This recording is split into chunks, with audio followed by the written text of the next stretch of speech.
Hello everyone, this is Dheeraj Suri and I welcome you all in Dheeraj Suri classes. So today I'm continuing with the topic of labor. Last time we discussed meaning of labor force participation rate, unemployment, out of labor force, bargaining power of workers, and we discussed about efficiency wages as well. And I told you that they were like the topics which are more general. Now from today we are going to study the topics which are more particular in regard to economics, in regard to economic theory. So the first thing which I'm going to discuss with you is wages, prices and unemployment. So I'm going to discuss the wage determination. What are the factors which affect the wage determination? वो भी आगे पढ़ेंगे हम wage determination, बस उसके initial factors पढ़ रहे हैं. सोचते हैं कि वेजेस अगर हम तय कर रहे हैं, हमने लास्ट टाइम पढ़ा था वेजेस कैसे तय होती हैं, या तो वर्कर्स फर्म्स और लेबर यूनियन नेगोशिएट करते हैं, या फर्म्स और इंडिविजुअल वर्कर नेगोशिएट करते हैं, या फर्म यूनिलैटरली तय करती हैं टेक इट और लीव बेसिस पर. अब ये वेजेस जब तय होती हैं, चाहे किसी भी तरह से हो, इन तीनों में से किसी भी तरह से हो, जब वेजेस तय होती हैं तो कौन से फैक्टर्स है जो इस पे असर डालते हैं? तो हमारे पास यहाँ पे कुछ फैक्टर्स हैं जिनको हम इक्वेशन में स्टडी करते हैं. हम कहते हैं W is equal to P E into function of unemployment rate U catch all variable Z. यानी ये जो हमारा जो वेजेस हैं, वेजेस या वेज रेट कह लीजिए, W क्या है? वेजेस. पीई है एक्सपेक्टेड प्राइस,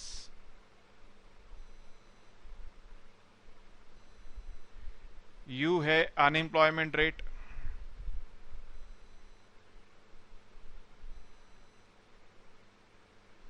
और Z है कैच ऑल वेरिएबल. पॉइंट ये है कि हमारी जो वेजेस हैं वो डिपेंड करती हैं किसके ऊपर? हम जब वेज तय करते हैं तो ये देखते हैं कि आने वाले समय में, क्योंकि आज आप वेज तय कर रहे हो आजकल ही, ऐसा नहीं होता कि वर्कर रोज ऑफिस जाएगा, पहले बॉस के कमरे में घुसेगा, आज की तनख्वाह क्या है बता दो जरा मेरी, ऐसे तो नहीं होगा ना. वेज सेटिंग की जो प्रोसेस है, जो नेगोशिएशन होगी, वो एक बार होगी और आने वाले 2-3 साल के लिए एक बार में हो जाएगी. ये तो नहीं होगा ना कि रोज जाके आप बॉस के ऑफिस में घुस जाओगे कि पहले मेरी आज की वेज बताओ. तो वेजेस हम फ्यूचर के टाइम के लिए तय करने वाले हैं, और कल क्या प्राइस होगा हमको आज पता नहीं है. तो हम एक एक्सपेक्टेशन लेते हैं. एक्सपेक्टेशंस के ऊपर आगे पूरा एक यूनिट आएगा, पूरा टॉपिक डिटेल में पढ़ेंगे हम एक्सपेक्टेशंस के ऊपर, किस तरह की एक्सपेक्टेशन कैसे लेते हैं, क्या होती है एक्सपेक्टेशंस, वो पूरा टॉपिक डिटेल में आगे पढ़ने वाले हैं. तो अभी पॉइंट क्या है हमारे पास कि हम क्योंकि फ्यूचर के लिए वेजेस तय कर रहे हैं और फ्यूचर का प्राइस पता नहीं है, तो हम प्राइस क्या लेते हैं? Expected price. हम जो अंदाजा लगाते हैं फ्यूचर में क्या प्राइस होगा. और हमने ये बताया कि वेजेस जो होती हैं वो अनएम्प्लॉयमेंट रेट पे डिपेंड करती हैं. एन एग्जाम्पल दिया था, मेट्रो से बाहर निकले रिक्शे वाले लाइन लगा के खड़े हैं, तो क्या उनके पास कोई नेगोशिएशन पावर या बार्गेनिंग पावर होगी? नहीं होगी. और कोई भी नहीं है, एक ही खड़ा है, तो उसके पास बार्गेनिंग पावर है. तो यानी मार्केट में अगर अनएम्प्लॉयमेंट रेट ज्यादा है, यानी बहुत सारे लोग अनएम्प्लॉयड हैं, तो वर्कर्स के पास बार्गेनिंग पावर कम हो जाएगी. और अगर अनएम्प्लॉयमेंट रेट कम है, यानी बहुत कम लोग अनएम्प्लॉयड हैं, तो फर्म को वर्कर आसानी से मिलेंगे नहीं, तो वर्कर्स की बार्गेनिंग पावर बढ़ जाएगी. तो इसलिए वेजेस के ऊपर अनएम्प्लॉयमेंट रेट भी असर डालता है. और ये लास्ट में लिखा है Z कैच ऑल वेरिएबल, ये मिसलेनियस फैक्टर्स हैं, इनको बताऊंगा मैं भी आपको. ये सन्ड्री फैक्टर्स, मिसलेनियस फैक्टर्स कह सकते हैं इनको. तो पहले बात करते हैं हम लोग एक एक करके इन सब फैक्टर्स की. पहले मैं बात कर रहा हूं आपके साथ expected price level. Expected price level, जिन्होंने लिखा नहीं है अभी तक कुछ भी, उनको लिखवा देता हूं एक बार. वैसे आपको मैंने बताया था हम लोग प्रॉपर नोट्स देंगे आपको, तो नहीं भी लिख रहे हैं तो कोई बात नहीं, लिखना चाहते हैं लिख लीजिए, मैं लिखवा देता हूं. Wage determination, wage determination is represented by the following equation. Wage determination is represented by the following equation. ये equation है where wages depend upon expected price level and a function of and a function of unemployment rate and catch all variable. Unemployment rate and catch all variable. अभी जो function हमने पढ़ा है इसके ऊपर numerical exam में आपके आया हुआ है, आगे भी आ सकता है, और वो न्यूमेरिकल में आगे कराऊंगा आपको. इस तरह के न्यूमेरिकल जो हो सकते हैं वो मैं आपके सामने रखूंगा, करवाऊंगा आपको. फिलहाल पॉइंट क्या है हमारे लिए यहाँ पे कि जो वेजेस हैं वो डिपेंड करती हैं किसके ऊपर, एक्सपेक्टेड प्राइस लेवल के ऊपर, अनएम्प्लॉयमेंट रेट के ऊपर, और एक ये कैच ऑल वेरिएबल है, catch all miscellaneous variable, sundry variable, econometrics. आगे एक सब्जेक्ट पढ़ेंगे वहां पे उसको बोलते हैं एरर टर्म, जो हमने मॉडल में इंक्लूड नहीं करा, बाकी सबको जो फैक्टर्स हैं वो सब छोड़ दिए. अभी सबको डिस्कस करेंगे. पहले बात करें हम लोग एक्सपेक्टेड प्राइस लेवल की. एक्सपेक्टेड प्राइस लेवल लिखिए. Both workers and firm care about real wages and not nominal wages. Workers और फर्म दोनों रियल वेजेस की परवाह करते हैं. रियल वेज क्या होती है? रियल वेज होती है W/P. और नॉमिनल वेज क्या होती है? होती W. समझ लेते हैं इस बात को. वर्कर्स और फर्म दोनों रियल वेज की परवाह क्यों करते हैं? एक्चुअली में money is just a medium of exchange. Money तो सिर्फ मीडियम ऑफ एक्सचेंज है. हम तो रियल टर्म्स में गुड्स कंज्यूम करते हैं. आज मेरी तनख्वाह मान लेते हैं 10,000 रुपए है, और जो मैं गुड कंज्यूम करता हूं उसका एवरेज प्राइस सपोज 100 रुपीज है, तो मैं 100 यूनिट्स परचेज कर सकता हूं 10,000 रुपीज में. और कल को मेरी इनकम मान लीजिए 20,000 हो जाए, और ये जो गुड्स है इनका प्राइस 250 हो जाए, तो क्या मैं अब 100 यूनिट्स परचेज कर पाऊंगा? नहीं कर पाऊंगा, क्योंकि 250 के रेट से 100 यूनिट्स आएंगी 25,000 की. मेरी वेज तो 20,000 हुई है. तो क्या जो मेरी वेज 10,000 से 20,000 होगी, मुझे उसकी खुशी होनी चाहिए कि दुख होना चाहिए? दुख होना चाहिए, क्योंकि रियल टर्म से मुझे फायदा नहीं हुआ, नुकसान हो गया. इसलिए वर्कर्स कहेंगे क्या, अगर प्राइस 100 से 250 हो गया, हमारी वेज भी 10,000 से 25,000 कर दीजिए. तो वर्कर्स जो क्या चाहते हैं, वो ये चाहते हैं कि जो वो गुड्स खरीद रहे हैं आज, कल कम से कम उतने जरूर खरीद पाएं. तो रियल वेज की परवाह करते हैं. फर्म्स क्या करती हैं, गुड्स प्रोड्यूस करके बेचती हैं. वो जानती है मार्केट में प्राइस 100 से 250 हो गया है, तो हमारा रेवेन्यू तो 250 के रेट से आएगा, तो हम भी वेजेस अगर बढ़ा देते हैं 10,000 से 25,000 कर देते तो हमें कोई नुकसान नहीं है. तो फर्म्स भी प्राइस बढ़ाने को तैयार हो जाती हैं. तो यानी वर्कर्स और फर्म दोनों रियल वेज की परवाह करते हैं, नॉमिनल वेज की परवाह नहीं करते. ठीक है, अच्छा, इसको लिख सकते हैं. मैंने बताया workers and firm care about real wage and not nominal wage. इसको लिख सकते हैं. Workers do not care about how many dollars they receive, but they care about how many goods they can buy. कितने dollar मिल रहे हैं उस पर उनको फर्क नहीं पड़ता, कितने गुड्स वो बाय कर सकते हैं उतना वो जानना चाहते हैं. if price level increases, say prices become double, then workers would want their wages to be at least double. Nominal wage भी चाहेंगे एटलीस्ट डबल हो जाए, कम से कम, क्योंकि आज जो खरीद पा रहे हैं कम से कम उतना जरूर खरीद पाए. ठीक है. और फर्म्स की बात करें अगर, तो फर्म्स डू केयर या firms also care about the real wages, because if the price level has increased,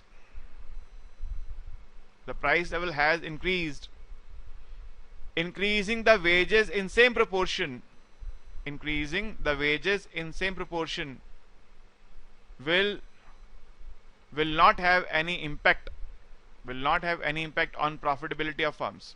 जितना प्राइस बढ़ा उतना अगर वेज बढ़ा दें उसकी प्रॉफिटेबिलिटी में कोई फर्क नहीं पड़ेगा, उतना प्राइस वो बढ़ाने को तैयार है. ठीक है, अगली लाइन पे आ जाइए. अब क्योंकि मैंने बताया था प्राइसेस जो तय कर रहे हैं फ्यूचर के लिए कर रहे हैं, फ्यूचर का प्राइस हमको, वेजेस तय कर रहे हैं फ्यूचर के लिए, फ्यूचर का प्राइस पता नहीं है, तो हम क्या करेंगे, एक्सपेक्टेड प्राइस ले लेंगे. Since wages are being set for future, and future price is unknown. Future price is unknown. So we assume, we consider expected price level. We consider expected price level for wage determination. तो हम wage determination के लिए क्या कर लेते हैं, expected price level को consider कर लेते हैं, क्योंकि actual price तो हमको पता ही नहीं है. ठीक है. दूसरा जो फैक्टर है वो है अनएम्प्लॉयमेंट रेट.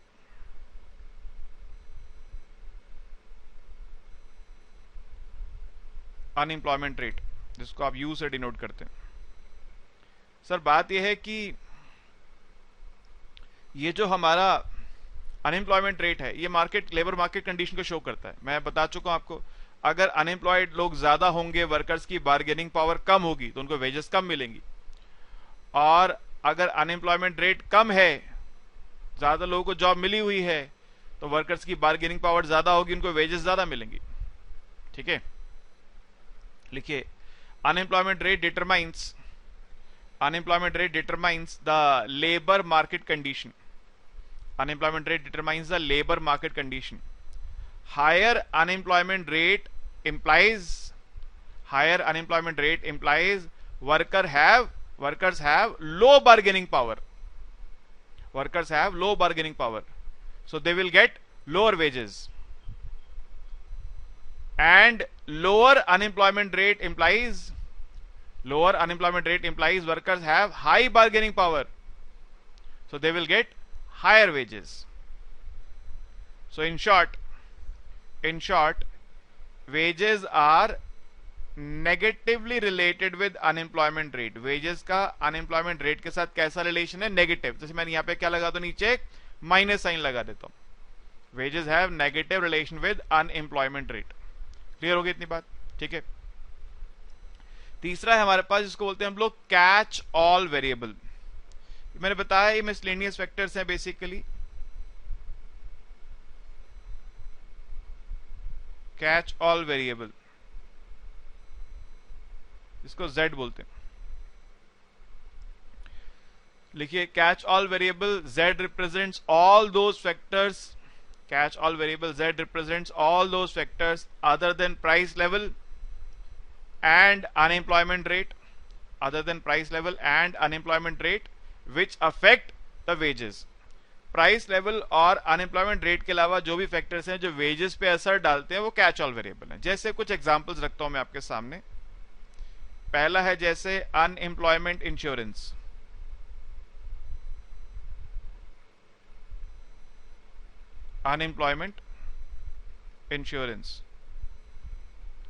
देखिए, जो गवर्नमेंट अनएम्प्लॉयड लोगों को इंश्योरेंस फैसिलिटी देती है कि जब तक आपको हम जॉब नहीं दिलवा सकते तब तक हम आपको कुछ पैसा देंगे. ठीक है, आप अनएम्प्लॉयड हैं तो आपको हम कुछ पैसा देंगे ताकि आप अपना खर्चा चला सकें. राइट. तो अब अगर ये अनएम्प्लॉयमेंट इंश्योरेंस लोगों को मिल रहा है तो क्या होगा, इसका इफेक्ट समझाने के लिए मैं एग्जांपल देता हूं आपको. मान लीजिए एक आदमी है, एक पर्सन है कोई, और बहुत मई जून का, इंडिया में मई जून में बहुत तेज गर्मी पड़ती है. जहां दिल्ली में रहता हूं भाई साहब, यहां तो ऐसी होती, गर्मी इतनी ज्यादा होती. और उस मई जून के महीने में जब सूरज देवता अपना बहुत तेज प्रकाश बिखेरते हैं, मान लीजिए वो पर्सन एक ऐसी जगह गया जहां सफेद मार्बल का फर्श, एकदम सफेद मार्बल, दूर दूर तक सफेद मार्बल का फर्श है, छत नहीं है, ऊपर चिलचिलाती धूप पड़ रही है. उस आदमी ने चप्पल भी नहीं पहन रखी, नंगे पांव धूप पे खड़ा है.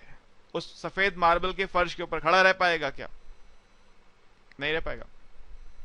उसको भागना पड़ेगा वहां से किसी ऐसी जगह जहां उसको छाया मिल सके, प्रोटेक्शन मिल सके. लेकिन अगर उसको चप्पल पहना दी जाए, अगर क्या कर दिया जाए, उसको चप्पल पहना दी जाए, शूज पहना दिए जाएं, अब क्या होगा? गर्मी तो उसको अब भी लगेगी, लेकिन अब वो कुछ देर वहां पे खड़ा रह सकता है. पहले तो खड़ा ही नहीं रह सकता था, वहां पर खड़ा रह ही नहीं सकता था, पैर जल रहे हैं, भागना पड़ेगा वहां से. अब वो कुछ देर खड़ा रह सकता है. ऐसा नहीं है कि उसका कष्ट खत्म हो गया, उसकी प्रॉब्लम्स खत्म नहीं हुई, लेकिन अब वो कुछ देर वहां पे ठहर सकता है. अगर कोई वर्कर, अब इसको हम अपनी थ्योरी में लेकर आते हैं, अगर कोई वर्कर अनएम्प्लॉयड है, एक पैसा नहीं है उसके पास, भूख लग रही है, खाना खाने के लिए पैसा नहीं है, तो कुछ भी काम करेगा, कितने भी पैसे मिले, कम से कम कितने मिले, खाना खाने को तो मिलेगा, पहले खाना तो खा लूं। ऐसी सिचुएशन में वो ये नहीं सोचेगा मेरा रिजर्वेशन वेज क्या है, उसका रिजर्वेशन वेज बहुत कम होगा उस समय, तो सर्वाइवल की बात आ गई। लेकिन गवर्नमेंट क्या कह रही है यहां पे, हमने दे दिया आपको अनएम्प्लॉयमेंट इंश्योरेंस, आपको हम जॉब नहीं दिलवा पाए, अब हम आपको उसके बदले कुछ पैसा देंगे। इंडिया में ये बात सोच के लोगों को बड़ी हैरानी होती है, अच्छा सरकार इसके पैसे भी देती है अगर जॉब ना लगे तो। एक वेलफेयर स्टेट का काम है कि अपने सिटीजन्स को एम्प्लॉयमेंट प्रोवाइड करवाना, ये वेलफेयर स्टेट का काम है। ये जो नेता आते हैं भाषण देके चले जाते हैं, ठीक है, उनका काम है ये कि आपकी जॉब आपको मिले, और अगर नहीं मिले तो जब तक आप अनएम्प्लॉयड हैं तब तक आपको उसके बदले अनएम्प्लॉयमेंट इंश्योरेंस मिले। अब अगर वर्कर को अनएम्प्लॉयमेंट इंश्योरेंस मिल रहा है तो वो बिल्कुल उस चप्पल की तरह है। इतना पैसा नहीं मिलता कि आप बड़ी बड़ी गाड़ियां खरीद पाएं, होटलों में जाके खाना खा पाएं, बढ़िया बढ़िया कपड़े पहन पाएं, खूब एंजॉय कर पाएं, हॉलीडेज बना पाएं, ये नहीं मिलता। इतना मिलता है कि आप सरवाइव कर पाएं। तो बस उस चप्पल की तरह है जो धूप में खड़े इंसान को उसके पैर जलने से बचा लेता है। लेकिन फर्क समझिए, अगर उसके पास वो चप्पल भी नहीं है, वो नंगे पैर धूप में खड़ा है, तो उसको भागना पड़ेगा, वहां खड़ा नहीं रह सकता। इस तरह वर्कर के पास अगर अनएम्प्लॉयमेंट इंश्योरेंस का सहारा भी नहीं है तो उसको किसी भी शर्त पे, वर्कर को किसी भी कीमत पर जॉब करनी पड़ेगी, कम से कम पैसों में भी करनी पड़ेगी, इतने पैसे मिले कि खाना खा लूं। लेकिन जैसे ही उसको अनएम्प्लॉयमेंट इंश्योरेंस मिलेगा तो उस सिचुएशन में क्या होगा, उस सिचुएशन में वर्कर अब अपने खाने का इंतजाम तो उसका हो गया, अब वो कहेगा भाई अब कुछ मेरे को इतने पैसे कम से कम चाहिए तो मैं जॉब के लिए जाऊंगा, वरना घर बैठे पैसे तो मिल ही रहे हैं, मैं क्यों जाऊं कहीं पर काम करने, इतने तो मिल रहे हैं कि मैं खाना खा सकूं, तो अब मैं काम करने तब जाऊंगा जब मुझे कम से कम इतने पैसे मिले। यानी अब उसका जो रिजर्वेशन वेज है वो इंक्रीज कर जाएगा। समझ गए बात को? कष्ट में तो अब भी है, वो प्रॉब्लम में तो अब भी है, प्रॉब्लम से बाहर नहीं आ गया, लेकिन अब उसको एक सहारा मिल गया है, उसके भरोसे अब वो अपनी वेज को थोड़ा सा ज्यादा चाहता है। यानी अगर गवर्नमेंट अनएम्प्लॉयमेंट इंश्योरेंस देगी तो वर्कर ज्यादा वेजेस की डिमांड करेगा, ठीक है, इसके मतलब यहां से वेजेस बढ़ जाएंगी। लिखिए, unemployment insurance is the payment, unemployment insurance is the payment of unemployment benefit to workers, payment of unemployment benefit to workers who lose their jobs, या who don't have any jobs, ठीक है। with unemployment insurance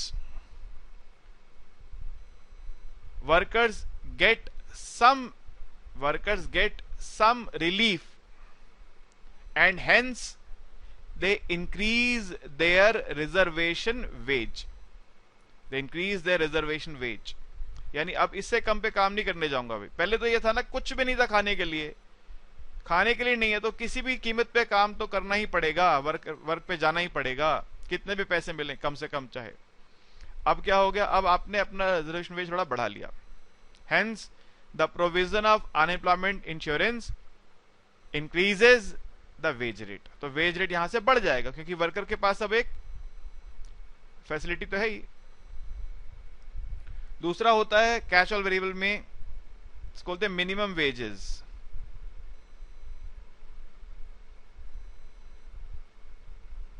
minimum wages, अब ये minimum wages क्या है sir, क्या है minimum wage? Government जो है वो ये तय करती है कि कोई भी फर्म अपने वर्कर को इस लेवल से कम वेज नहीं दे पाएगा, नहीं तो फर्म्स तो क्या करेंगी, वर्कर्स की मजबूरी का फायदा उठाएंगी। वर्कर्स अगर, जैसे हमने पहले पढ़ा ना, फर्म्स क्या कर रही हैं, एक वो रास्ता भी है, टेक इट और लीव, इतना ही पैसे देंगे, काम करना करो नहीं तो जाओ। ऐसा कब होता है? ऐसा तब होता है जब उस तरह की जॉब है जिसके लिए कोई स्पेशल स्किल नहीं चाहिए। वर्कर्स कि यहां पे अनएम्प्लॉयड वर्कर्स की कंडीशन बहुत खराब हो जाती है ऐसे में, तो उनको बचाने के लिए गवर्नमेंट क्या करती है, मिनिमम वेजेस तय करती है, इससे कम पैसा आप नहीं दे सकते।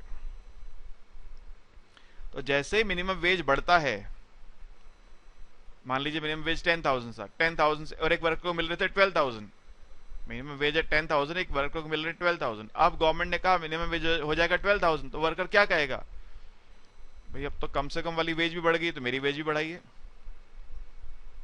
ठीक है, क्योंकि जो आप मेरे से कम काबिल आदमी को अगर जॉब देंगे तो उसको भी 12,000 तो कम से कम देने पड़ेंगे आपको। 10,000 के मिनिमम वेज पे मैं 12,000 ले रहा था, यानी मेरे में कुछ तो काबिलियत है बाकी लोगों से, तो उनको अब 12,000 मिलेगा तो मुझे उससे ज्यादा चाहिए। तो इसमें क्या होगा, वर्कर्स अपनी वेजेस इंक्रीज करवाएंगे, तो इसका भी पॉजिटिव इंपैक्ट है। इस दूसरे फैक्टर का भी क्या इंपैक्ट है, पॉजिटिव है। लिखिए, minimum wages are the least amount of wages which firms can pay to workers, with increase in minimum wages, the workers would demand higher wages. So any increase in minimum wage would increase the average wage level, इससे average wage level भी क्या होगा, बढ़ जाएगा। एक और factor है जिसको बोलते हैं क्या हम, एवरेज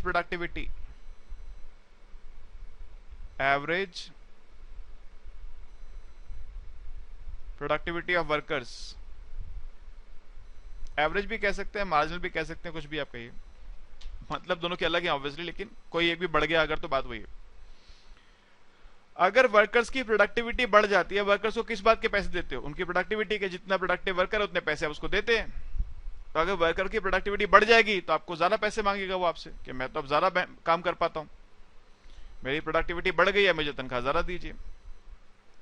भाई अगर एक वर्कर से 12th पास है, उसको पैसे कम मिलेंगे, उसने ग्रेजुएशन कर ली, अब उसको तनख्वाह बढ़ेगी। उसने फिर पोस्ट ग्रेजुएशन भी कर ली, उसकी सैलरी और बढ़ेगी। उसके बाद उसने कोई प्रोफेशनल डिग्री ले ली, एमबीए कर लिया, उसके बाद उसने उसकी अब सैलरी और बढ़ेगी। तो जैसे जैसे वर्कर की प्रोडक्टिविटी बढ़ती है वैसे वैसे उसकी वेजेस बढ़ती हैं। So any increase in productivity of workers would increase the average wages. तो आप देख रहे हैं कैच ऑल में जितने मैंने लिखे हैं टर्म्स, उन सबसे क्या हो रहा है, वर्कर्स की वेजेस बढ़ रही हैं। एक और फैक्टर हो सकता है हमारे सामने, इसको बोलते हैं structural economic change.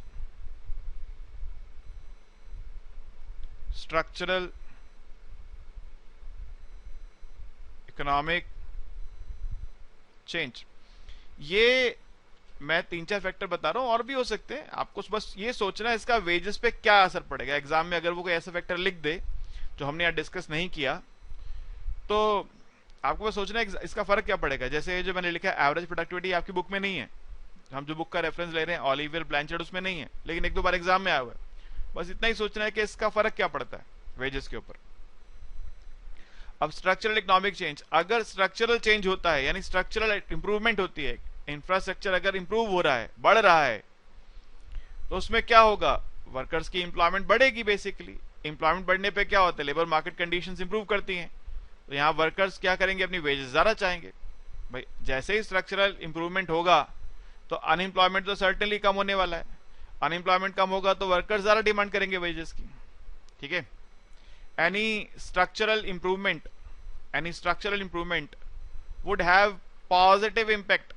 would have positive impact on employment level, employment बोला मैंने, स्ट्रक्चरल इंप्रूवमेंट से एम्प्लॉयमेंट बढ़ जाएगा, thus workers would demand higher wages। तो यानी कंक्लूजन क्या है, नेक्स्ट लाइन लिखिए, thus due to increase in catch all variable, the average wage level also increases। तो मैं यहां पे क्या करता हूं, यहां लगा देता हूं पॉजिटिव साइन। ठीक है, तो यानी वेजेस का अनएम्प्लॉयमेंट के साथ इनवर्स रिलेशन है, वेजेस का एम्प्लॉयमेंट कैच ऑल के साथ डायरेक्ट रिलेशन। समझ गए इतनी बात आप लोग, क्लियर है।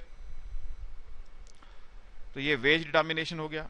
अब बात करते हैं प्राइस डिटर्मिनेशन की। लिखिए जी, price determination and production function. Price determination and production function. देखिए, फर्म जो प्राइसेस तय करती है वो प्राइसेस किस बेसिस पे तय करती है? वो प्राइसेस बेसिक उसका जो क्राइटेरिया होता है वो कॉस्ट होती है।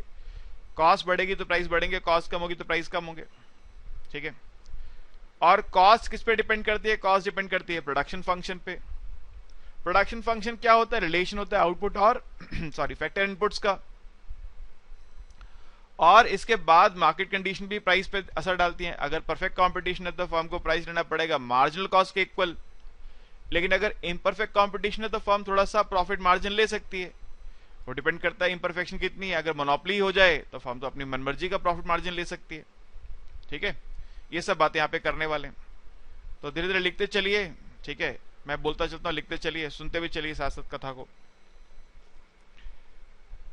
कहानी ये है कि लिखिए, the prices set by firms, the prices set by firms depend upon, prices set by firms depend upon the costs they face, the costs they face, and their costs depend upon the nature of the production function, nature of the production function। आप production function आप जानते हैं, फिर भी लिखना चाहें लिख लीजिए, नहीं लिखना चाहते आपकी इच्छा है। Production function is a relation between output and factor inputs. Factor inputs क्या हो सकते हैं? Land, labour, capital, enterprise. Technology भी एक तरह का फैक्टर इनपुट ही है। फिलहाल हम सिंप्लिसिटी के लिए मानते हैं कि एक ही इनपुट है, वो है लेबर।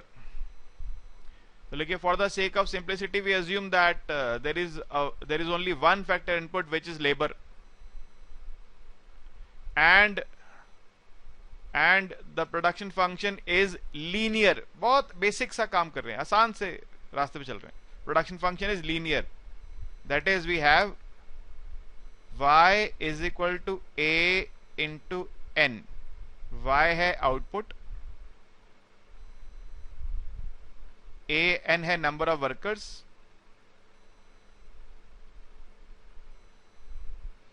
और a है एवरेज प्रोडक्टिविटी, आउटपुट पर वर्कर, ठीक है।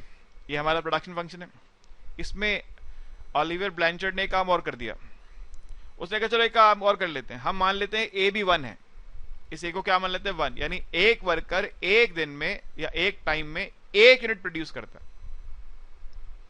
We further assume that the average productivity of worker, we further assume that the average productivity worker that is A is equal to 1। हम मान लेते हैं ए 1 है।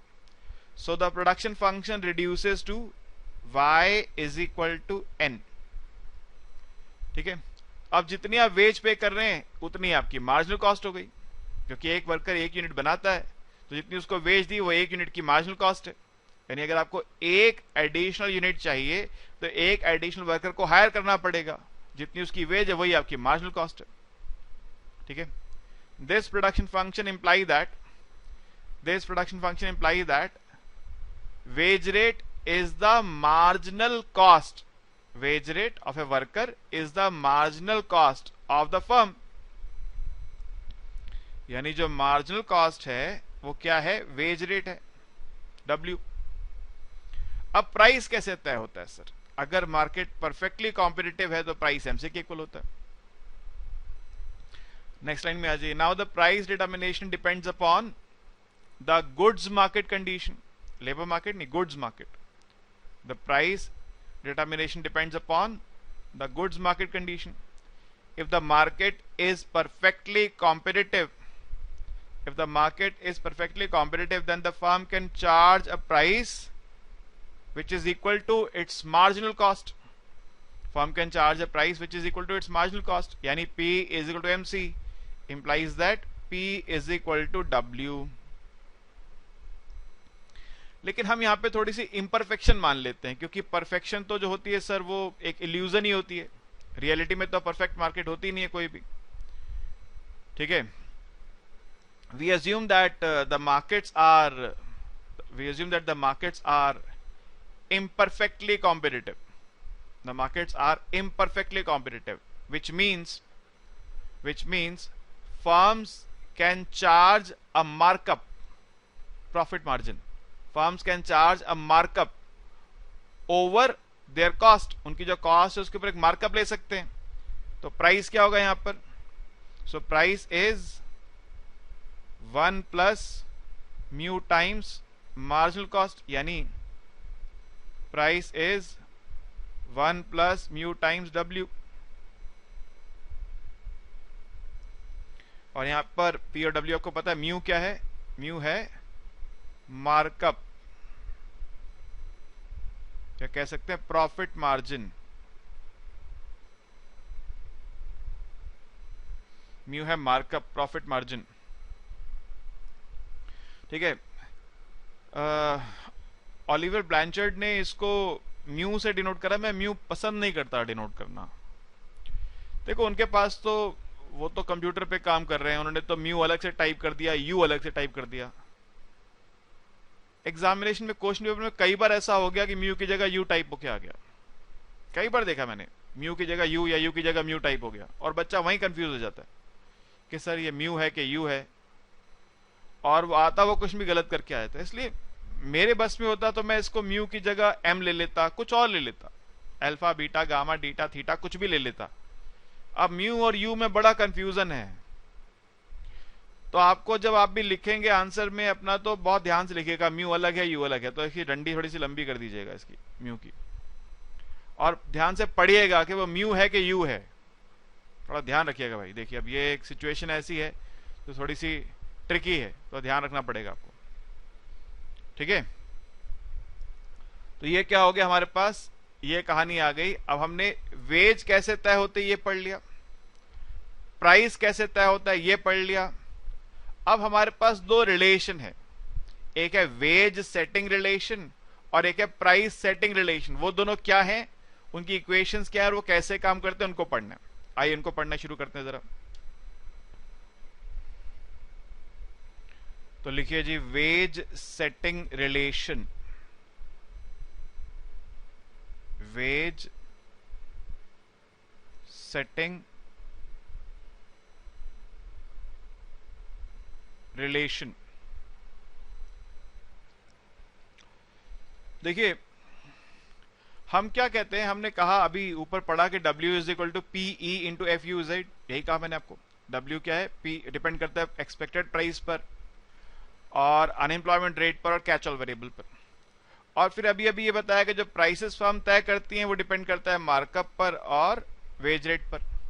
अब यहाँ प्राइस, दो प्राइस हो गए, एक एक्सपेक्टेड प्राइस और एक एक्चुअल प्राइस। अब यह कंफ्यूजन क्रिएट करेगा, हम आगे जाके इनको फिर से अलग अलग कर देंगे, आगे जब एग्रीगेट सप्लाई में जाएंगे तो इनको अलग कर देंगे। फिलहाल हम एक अजम्पशन ले लेते हैं कि एक्चुअल प्राइस और एक्सपेक्टेड प्राइस एक ही चीज है, P is equal to P। आगे जाके इनको अलग कर डालेंगे, जब एग्रीगेट सप्लाई पे जाएंगे तो अलग कर देंगे इनको, वहां पे इनका थोड़ा सा डिफरेंस समझेंगे क्या डिफरेंस है। फिलहाल सिंप्लिसिटी के लिए मान लेते हैं पहले तो कि P और P बराबर है।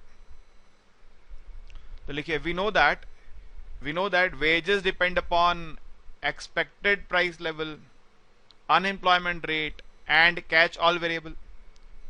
Wages depend upon expected price level, unemployment rate and catch all variable. Now here we assume that the actual price and expected price are same. हम ये मान लेते हैं कि actual price और expected price same है, that is P is equal to PE। ये हमने assume कर लिया सिंप्लिसिटी के लिए, ताकि हम दोनों को रिलेट कर पाए, वरना वेरिएबल्स अलग होंगे रिलेट नहीं कर पाएंगे। आगे जाके फिर अलग कर डालेंगे, वहां समझेंगे डिफरेंस का क्या इंपैक्ट होता है। So now wage determination relation is W is equal to P times FUZ, यानी W by P is equal to FUZ। और मैंने आपको बताया था ऊपर कि ये जो U के साथ वेजेस का नेगेटिव रिलेशन होता है Z के साथ पॉजिटिव, यहां भी U के साथ नेगेटिव Z के साथ positive. This equation which gives, आप लिखते चल रहे हैं साथ, है ना, this equation which gives real wages as function of unemployment rate and catch all variable. ये जो रिलेशन है जो कि रियल वेजेस का फंक्शनल फॉर्म में रिप्रेजेंट कर रहा है, किसका फंक्शनल फॉर्म, अनएम्प्लॉयमेंट रेट और कैच ऑल वेरिएबल के फंक्शनल फॉर्म में। This equation which gives real wages WYP as function of unemployment rate and catch-all variable is called wage setting relation. इसको बोलते हैं क्या हम, वेज सेटिंग रिलेशन, ठीक है। और ये ग्राफ पे कैसा दिखता है जी, ये ग्राफ पे बहुत खूबसूरत दिखता है। आइए इसको बनाएं जरा ग्राफ पे। यहां पे ले रहे हैं हम लोग अनएम्प्लॉयमेंट रेट,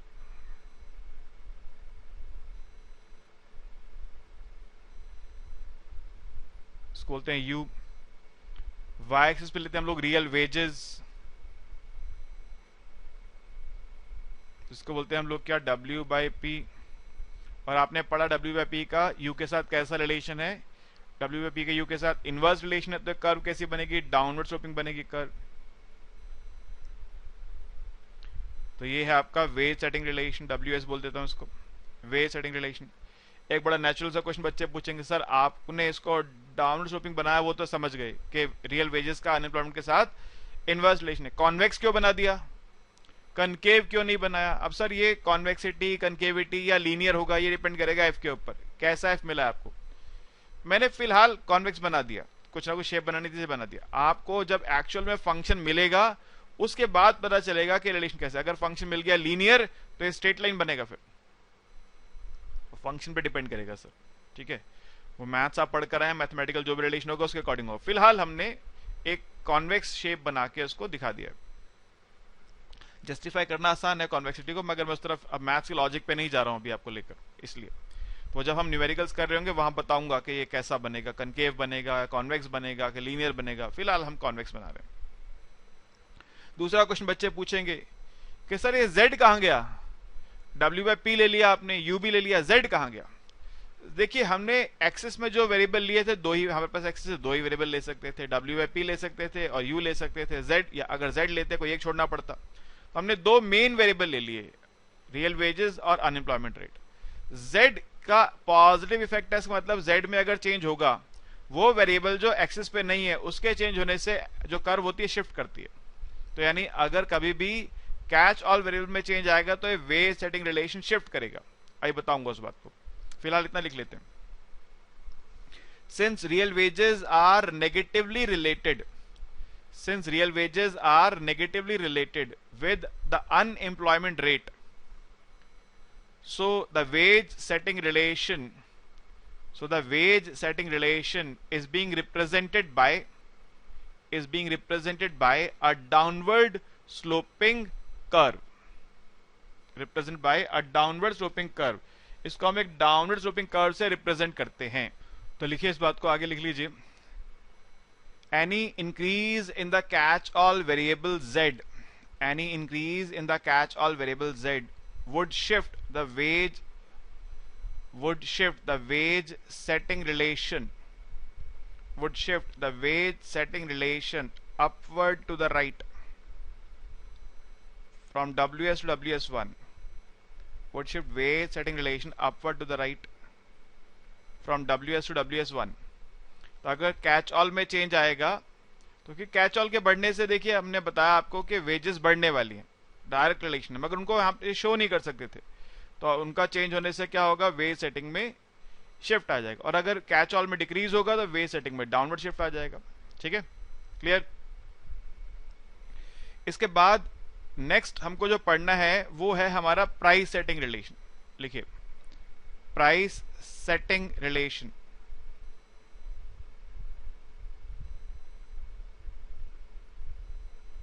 इसको वैसे हम पढ़ चुके हैं ऊपर, वो जो प्राइस डिटर्मिनेशन की क्वेश्चन पढ़ी थी वो प्राइस सेटिंग रिलेशन ही है। देखिए, since we assume the market to be imperfectly competitive, so firms charge a price by adding some profit margin over and above their marginal cost. That means P is equal to 1 plus mu times W. या कह सकते हैं P by W is equal to 1 plus mu, या ऐसा, क्योंकि वो real veg चाहिए होता है। W by P is equal to 1 by 1 plus mu. सावधानी बरतिएगा, कई बार गड़बड़ हो जाती है। ये म्यू अलग है, यू अलग है, ठीक है, ये म्यू है। So real wages is equal to 1 by 1 plus mu. This relation which represents real wages, this relation which represents real wages as a function of profit margin of the firm, as a function of profit margin of the firm is price setting relation. इसको बोलते हैं हम लोग price setting relation। और बहुत simple सा इसका representation है सर। यहां पे ऑब्वियसली हम नीचे लेंगे अनएम्प्लॉयमेंट रेट,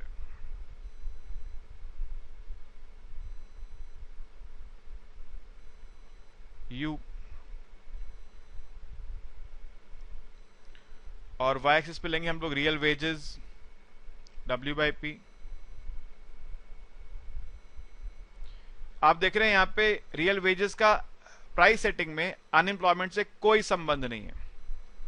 फर्म को इस बात से कोई फर्क नहीं पड़ रहा कि मार्केट में कितने लोग एम्प्लॉयड हैं, कितने लोग अनएम्प्लॉयड हैं, कितने लोग के पास रोजगार है, कितने लोग के पास रोजगार नहीं है। फर्म को इस बात से कोई फर्क नहीं पड़ रहा है, ठीक है।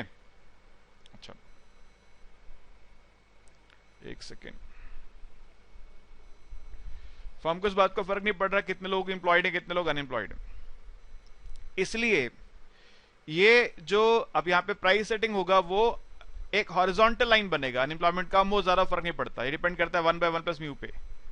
तो प्राइस सेटिंग कैसा बनेगा, वो बनेगा एक हॉरिजॉन्टल लाइन। यहाँ पे मैं एक ये हमारा आ गया प्राइस सेटिंग रिलेशन। यहाँ पे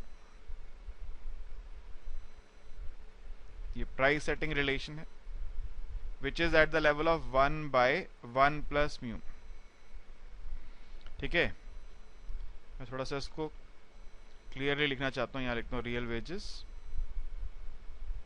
यहां लिखता हूं 1 बाय 1 प्लस म्यू। लिखिए since in the price setting relation real wages are independent of unemployment rate, so the price setting relation is a horizontal line, at the level of real wage equal to 1 by 1 plus mu. इस level पे एक horizontal line है। अब क्या कभी ये change होगा, mu के चेंज होने से चेंज होगा। आप देखिए अगर प्रॉफिट मार्जिन फर्म बढ़ा देगी, अगर फर्म ज्यादा प्रॉफिट चार्ज करेगी, यानी 1 प्लस म्यू अगर बढ़ जाएगा तो उसका असर क्या पड़ेगा। अगर 1 प्लस म्यू बढ़ेगा तो अगर म्यू बढ़ेगा तो इसका जो डिनोमिनेटर इंक्रीज करेगा। डिनोमिनेटर इंक्रीज करने पे फ्रैक्शन रिड्यूस करता है भाई। अगर म्यू बढ़ेगा, म्यू इंक्रीज करता है अगर, तो 1 बाय 1 प्लस म्यू फॉल करेगा, यानी रियल वेज फॉल करेगा, तो प्राइस सेटिंग डाउनवर्ड शिफ्ट हो जाएगा। तो लिखिए effect of increase in profit margin,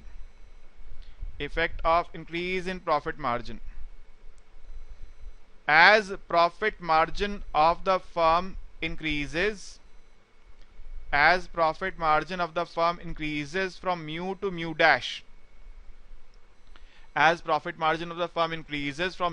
dash, the real wage would decrease, hence the price setting relation would shift downwards, from PS to PS dash while remaining parallel to x axis। x axis के parallel तो अब भी रहेगा, मगर अब ये downward shift कर जाएगा, नीचे आ जाएगा। क्लियर हो गई इतनी बात, राइट। तो अभी क्या क्लास में हमने क्या क्या पढ़ लिया, हमने वेज डिटर्मिनेशन प्रोसेस समझ लिया, हमने प्राइस डिटर्मिनेशन प्रोसेस समझ लिया, वेज सेटिंग रिलेशन पढ़ लिया, प्राइस सेटिंग रिलेशन पढ़ लिया। इसके बाद अब हम पढ़ेंगे नेक्स्ट क्लास में इनका इक्विलिब्रियम, और ये जो कैच ऑल वेरिएबल के चेंज होने पे क्या होगा, म्यू के चेंज होने पे क्या होगा, उसका इंटरप्रिटेशन, वो अब नेक्स्ट लेक्चर में हम लोग डिस्कस करने वाले हैं, ठीक है। होपफुली इतनी बात आप लोग समझ गए हैं। फिर भी किसी के मन में अगर कोई क्वेरी हो, कोई बात समझ ना आई हो, तो नीचे मेरा व्हाट्सएप नंबर है, व्हाट्सएप करके मेरे से पूछ सकते हैं। जो स्टूडेंट्स हमारे पास सब्सक्राइब हैं वो तो नेचुरली डाउट सेशन में आके अपनी क्वेरी को डिस्कस कर ही सकते हैं, ठीक है। Okay, thank you.